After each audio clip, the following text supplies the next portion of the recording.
এবার একটু ভালো খবরের দিকে নজর রাখতে হবে। পার্শ্ব শিক্ষকদের জন্য সুখবর। বলা হচ্ছে যে 10% নিয়োগ সংরক্ষণ শুধুমাত্র পার্শ্ব শিক্ষকদেরই উচ্চ প্রাথমিকের চাকরিতে।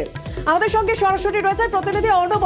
দীর্ঘদিন ধরে এই মামলা ঝুলেছিল, অবশেষে হাইকোর্ট এই কথা বলল। ঠিক বিষয়টার প্রেক্ষিতটা যদি আমাদের একটু বলো।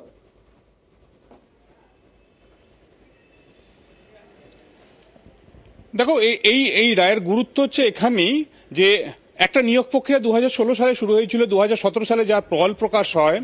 2017 সাল থেকে 7 বছর হয়ে গেল। এই 7 বছরও একটা নিয়োগ প্রক্রিয়া সম্পূর্ণভাবে করা যায়নি।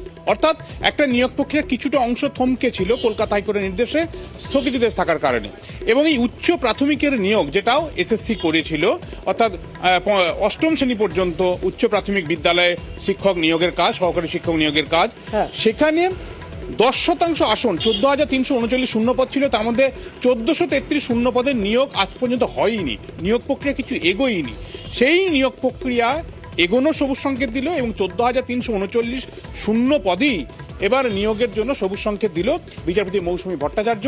কারণ এই 10% যে রিজার্ভ ছিল, আসন সংরক্ষণ ছিল, সেটা শুধুমাত্র রাজ্য জুড়ে বিভিন্ন বিদ্যালয়ে কাজ করা ইন সার্ভিস কর্মরত পার্শ্ব শিক্ষকদের জন্যই, সেটাই রায় স্পষ্ট করে দিয়েছে।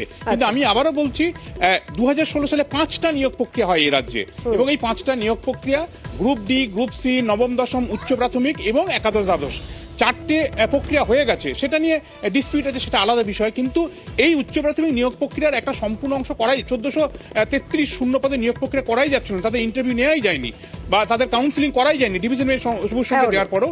সেই কাজটা কিন্তু হলো, এবং 7 বছর পর বড়দিনের আগে অবশ্যই পার্শ্ব শিক্ষকদের জন্য এক্ষেত্রে সুখবর বলাই যায়। ধন্যবাদ শর্মিষ্ঠা। এবং মহামান্য বিচারপতি মৌসুমী ভট্টাচার্য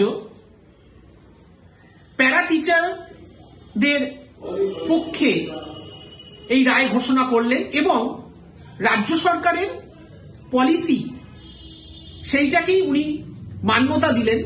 এবং এই রুল 84 এইটাই সাংবিধানিকভাবে বৈধ এবং এটা আইনত বৈধ, এবং এটা প্যারা টিচাররাই একমাত্র এই ধারাতে এবং এই সংরক্ষণের আওতায় এই প্যারা টিচাররা আসবে। এবং তাদের জন্য 10% রিজার্ভ করা থাকবে আপার প্রাইমারি স্কুলে। Assistant teacher recruitment in upper primary school only reserved for the 10% para teachers.